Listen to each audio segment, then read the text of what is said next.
पिछले वीडियो में हमने लोक उपक्रमों की परिभाषा और विशेषताओं की चर्चा की थी। आज हम लोक उपक्रमों की आवश्यकता और विकास के कारणों का जिक्र करेंगे। लोक उपक्रम समानता, न्याय, जनता के जीवन स्तर में सुधार, विकास एवं अर्थव्यवस्था के तीव्र विकास आदि अनेक कारणों से आवश्यक माने गए हैं। समाजवादी समाज की स्थापना भी लोक उपक्रमों का एक प्रमुख उद्देश्य रहा है। लोक उपक्रम की स्थापना के अनेक कारण माने जाते हैं, किंतु उन सभी का सार यह है कि लोक उपक्रम तीव्र आर्थिक विकास, समानता, न्याय, शोषण से मुक्ति, जनता के जीवन स्तर को उन्नत करने के उद्देश्य से स्थापित किए जाते रहे हैं।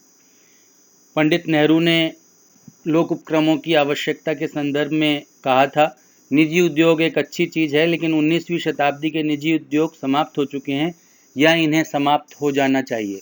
यह किसी एक व्यक्ति की योग्यता या अयोग्यता का प्रश्न नहीं है। हमें युग की भावना का आदर करना है। हमें उन विशिष्ट समस्याओं और प्रवृत्तियों का सामना करना है जिसके कारण एक गरीब देश और गरीब हो जाता है।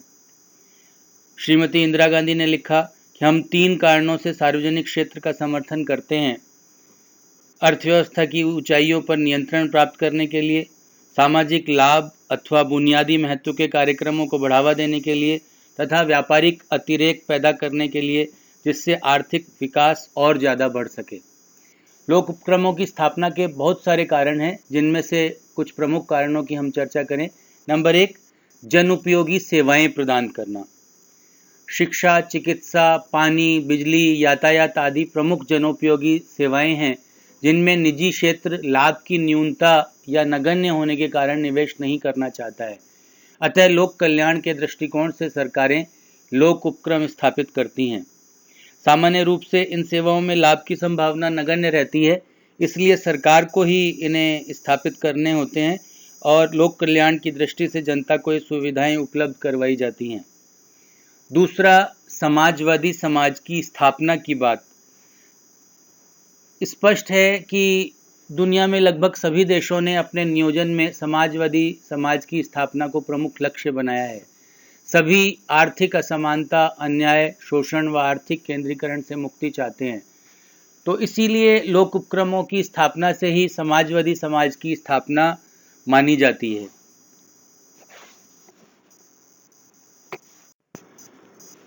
लोक उपक्रमों के आवश्यकता और विकास के कारणों में तीसरा प्रमुख आधार हम मान सकते हैं आर्थिक विकास का आधार, बेसिस ऑफ इकोनॉमिक डेवलपमेंट। आधारभूत और जनोपयोगी उद्योगों में निजी क्षेत्रों की रुचि नहीं होती और देश का सर्वांगीण विकास करना है तो सभी क्षेत्रों का विकास करना आवश्यक होता है। बहुत सारे क्षेत्रों में बहुत ज़्यादा पूंजी विनियोजन होता है और लाभ या तो बहुत न्यून मात्रा में होता है या नहीं भी होता है, किंतु सरकार लोक उपक्रमों के माध्यम से इन उद्योगों की स्थापना करती है। अतः यह माना जाता है कि सार्वजनिक उपक्रम आर्थिक विकास का आधार है। चौथी बात, जोखिमपूर्ण और सुरक्षा उद्योगों की स्थापना के लिए भी लोक उपक्रमों की आवश्यकता रहती है। To establish risky and defence industries. जोखिमपूर्ण और सुरक्षा उद्योगों में पूंजी विनियोजन की आवश्यकता बहुत ज़्यादा होती है, बहुत ज़्यादा पूंजी उसमें लगानी पड़ती है और लाभ या तो नहीं मिलता या बहुत लंबे इंतजार के बाद ही हो पाता है। निजी उद्यमी ऐसे क्षेत्रों में रुचि नहीं लेते हैं। कभी कभी सुरक्षा उद्योगों में निजी क्षेत्र पर भरोसा नहीं किया जा सकता। राष्ट्रीय सुरक्षा एवं गोपनीयता के दृष्टिकोण से भी सार्वजनिक उपक्रमों की स्थापना आवश्यक हो जाती है। इसलिए अधिकतर जोखिमपूर्ण और सुरक्षा उद्योगों में आपको सार्वजनिक उपक्रम ही मिलेंगे। पांचवी बात, वैज्ञानिक एवं तकनीकी विकास की हम करें, development of science and technology. वैज्ञानिक और तकनीकी विकास के बिना किसी भी देश का विकास अधूरा ही रहता है। देश का विकास करना है तो वैज्ञानिक तरीके से तकनीकी विकास आवश्यक है। निजी क्षेत्र इस ओर ध्यान नहीं देता है और वैज्ञानिक आविष्कार, अनुसंधान और तकनीकी विकास के लिए सरकारों को लोक उपक्रमों की स्थापना करना आवश्यक माना जाता है। इसी क्रम में छठा आधार बताया जा सकता है नियोजन की सफलता, सक्सेस ऑफ प्लानिंग। हम सभी जानते हैं कि लगभग सभी देश अपनी आर्थिक विकास के लिए, संपन्नता के लिए नियोजन करते हैं। प्रोफेसर हेंसन लिखते हैं कि लोक उपक्रम बिना योजना के कुछ प्राप्त कर सकते हैं, किंतु योजना के बिना लोक उपक्रम के कुछ भी प्राप्त नहीं कर सकती है। आशा यह है कि योजना की सफलता के लिए लोक उपक्रमों की स्थापना आवश्यक है। नियोजन अपनाकर ही सरकारें आर्थिक विकास करना चाहती हैं, किंतु निजी क्षेत्र सरकार की इच्छा और प्राथमिकताओं से नहीं चलते। अतः सरकार लोक उपक्रमों की स्थापना और विकास करती है और उन्हीं से नियोजन की सफलता सुनिश्चित की जाती है। लोक उपक्रमों की आवश्यकता और विकास के 7वें कारण के रूप में हम कह सकते हैं optimum utilisation of natural resources. प्राकृतिक साधनों का उचित उपयोग लोक उपक्रमों के द्वारा ही संभव है। बहुत से देशों में प्रचुर मात्रा में प्राकृतिक संसाधन उपलब्ध हैं, किंतु उपलब्ध होना ही पर्याप्त नहीं होता। समुचित और विवेकपूर्ण उपयोग भी आवश्यक है। प्राकृतिक संसाधनों का विदोहन करते समय वर्तमान ही नहीं भावी आवश्यकताओं का भी ध्यान रखना आवश्यक होता है। निजी क्षेत्र केवल वर्तमान लाभों के दृष्टिकोण से कार्य करना चाहता है। अतः सरकार सार्वजनिक उपक्रमों की स्थापना और विकास के द्वारा प्राकृतिक संसाधनों का उचित विदोहन और उपयोग करती है। इसी प्रकार संतुलित क्षेत्रीय विकास जब करना हो, बैलेंस्ड रीजनल डेवलपमेंट करना हो, तो लोक उपक्रमों की स्थापना और विकास आवश्यक हो जाता है। सरकार देश के सभी क्षेत्रों का विकास करना चाहती है, किंतु सरकारी हस्तक्षेप ना हो तो सभी क्षेत्रों का संतुलित विकास संभव नहीं है। कहीं अत्यधिक तो कहीं बहुत थोड़ा सा विकास हो पाता है। सरकार को सभी क्षेत्रों का संतुलित विकास करने के लिए पिछड़े क्षेत्रों का भी विकास करना होता है, ताकि सभी क्षेत्रों के लोगों का जीवन स्तर उन्नत हो सके। सभी क्षेत्रों के संतुलित विकास के लिए सार्वजनिक उपक्रमों की स्थापना और विकास आवश्यक है। इसी प्रकार से आय में वृद्धि, इंक्रीज इन इनकम भी लोक उपक्रमों की आवश्यकता और विकास का एक प्रमुख कारण है। हम सभी जानते हैं कि सरकारों के व्ययों में बहुत ज़्यादा वृद्धि हुई है, अतः आय के साधनों में वृद्धि भी आवश्यक है। केवल करों में वृद्धि करके सभी व्ययों की पूर्ति करना संभव नहीं है। एक लिमिट के बाद जब करों में वृद्धि की जाती है तो वह एक असंतोष का कारण बनती है। अतः सरकार को स्वयं वाणिज्यिक एवं व्यावसायिक क्षेत्र में प्रवेश करना पड़ता है और सार्वजनिक उपक्रमों की स्थापना करनी पड़ती है, और उनसे सरकार को आय भी होती है। तो ये भी एक प्रमुख कारण है जिसमें सरकार स्वयं लोक उपक्रमों की स्थापना करती है और उनका विकास करती है। इसी प्रकार से मंदी दूर करने के उद्देश्य से भी लोक उपक्रमों की स्थापना की जाती है। फॉर रिकवरी ऑफ डिप्रेशन, जैसा कि हम सभी जानते हैं कि व्यापार में तेजी मंदी का चक्र चलता ही रहता है। मंदी काल में उद्योग, व्यापार, उत्पादन आदि की क्रियाएं ठप होने लगती हैं और निराशा छा जाती है, जिसको हम डिप्रेशन बोलते हैं। निजी उद्यमी ऐसी स्थिति में पीछे हटने लग जाते हैं और मंदी से उबरने के लिए सरकार को लोक उपक्रमों की स्थापना और विकास करके आगे आना होता है और आवश्यक हो जाता है। तो मंदी दूर करने के उद्देश्य से भी सरकार लोक उपक्रमों की स्थापना और विकास करती है। आत्मनिर्भरता आज एक बहुत प्रमुख शब्द बन गया है। आत्मनिर्भरता, जैसे हमारे प्रधानमंत्री मोदी जी ने एक नारा दिया है कि हमें अपने देश को आत्मनिर्भर करना होगा, सेल्फ डिपेंडेंट। तो लोक उपक्रमों की आवश्यकता और विकास का भी एक प्रमुख कारण है विदेशों पर निर्भरता कम करने के लिए, to reduce dependence on foreign.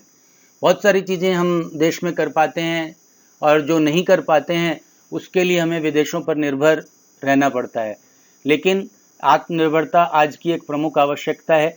महत्वपूर्ण उद्योगों में विदेशी पूंजी लगी होती है, जिससे विदेशों पर निर्भरता रहती है। साथ ही लाभ भी विदेशी कंपनियां ही कमाती हैं और निश्चित ही वो कमाकर आपके देश में तो लगाएंगी नहीं, वो एक समय के बाद अपने देश में उस कमाई को ले जाना चाहेंगी। और इस प्रकार से बहुत सारी चीज़ें इस प्रकार की भी हैं जिससे गोपनीयता है और है दूसरे देशों पर निर्भरता निश्चित रूप से हमें परेशानी का एक सबब बनती है।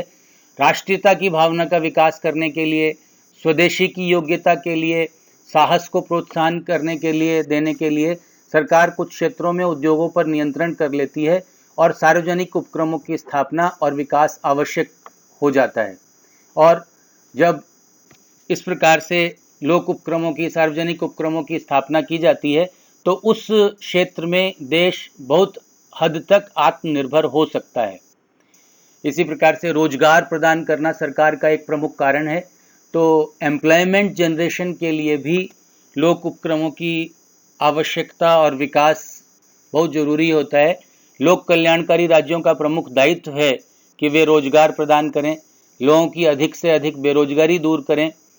इसलिए सरकारों द्वारा लोक उपक्रमों में स्थानीय व्यक्तियों को रोजगार प्रदान करने का प्रयास किया जाता है। इस प्रकार रोजगार प्रदान करना और रोजगार के अवसर प्रदान करना भी लोक उपक्रमों का एक प्रमुख उद्देश्य माना गया है। नेक्स्ट हम बता सकते हैं कि प्रबंध व्यवस्था में सुधार भी एक उद्देश्य है, टू इम्प्रूव मैनेजमेंट। लोक उपक्रमों की आवश्यकता और विकास का एक प्रमुख कारण प्रबंध व्यवस्था में सुधार करना भी है। छोटे उपक्रमों का प्रबंध तो निजी उद्यमी कुशलतापूर्वक कर लेते हैं, किंतु बड़े बड़े उपक्रमों का प्रबंध जटिल हो जाता है।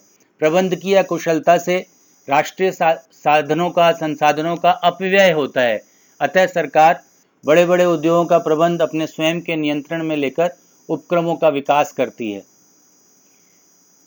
अर्थव्यवस्था के महत्वपूर्ण भागों पर नियंत्रण करने के लिए भी लोक उपक्रमों की आवश्यकता होती है। टू कंट्रोल की पार्ट्स ऑफ इकोनॉमी, सरकार अपनी नीतियों एवं कार्यक्रमों को सफलतापूर्वक लागू करने के लिए समानता एवं न्याय के मार्ग को प्रशस्त करने के लिए लोक उपक्रमों की स्थापना करती है, जिसका प्रमुख उद्देश्य अर्थव्यवस्था के महत्वपूर्ण भागों पर नियंत्रण करना होता है। चूँकि सरकार को तो अपनी नीतियाँ और कार्यक्रम सभी क्षेत्रों में सफलतापूर्वक लागू करनी होती है, इसलिए उसको प्रत्येक क्षेत्र में सफल होना होता है, अर्थव्यवस्था के सभी महत्वपूर्ण भागों पर नियंत्रण करना होता है। इसलिए भी लोक उपक्रमों की आवश्यकता होती है। इसके अलावा भी हम कुछ अन्य कारण गिना सकते हैं, जैसे कुछ उद्योगों पर एकाधिकार स्थापित करना हो। जैसे मैंने जब लोक उपक्रमों की विशेषताएं और परिभाषाओं का हम लोगों ने जिक्र किया था, तो उसमें बहुत सारे क्षेत्र ऐसे थे, जैसे कोल इंडिया था। कोल इंडिया का एक बहुत लंबे समय तक एकाधिकार था, क्योंकि जो इस प्रकार का संसाधन है कि कहीं और नहीं मिलता। हालांकि अभी तो कुछ क्षेत्रों में उसमें विनिवेश किया गया है, उस निजी क्षेत्र के लिए भी खोला गया है, लेकिन लंबे समय तक उस पर एकाधिकार रहा है। एयर इंडिया का बहुत समय तक एकाधिकार था। तो कुछ उद्योगों पर अगर एकाधिकार स्थापित करना हो तो भी लोक उपक्रमों की स्थापना की जाती है। श्रमिकों और उपभोक्ताओं के हितों की रक्षा करना हो, विभिन्न उद्योगों में समन्वय स्थापित करना हो, तो भी लोक उपक्रमों की स्थापना और विकास करना आवश्यक हो जाता है। सरकारी नियंत्रण स्थापित करना हो, साधनों को गतिशील करना हो, और इसके अलावा भी बहुत सारे सामाजिक कारण भी होते हैं जिससे लोक उपक्रमों की आवश्यकता और विकास करना आवश्यक हो जाता है।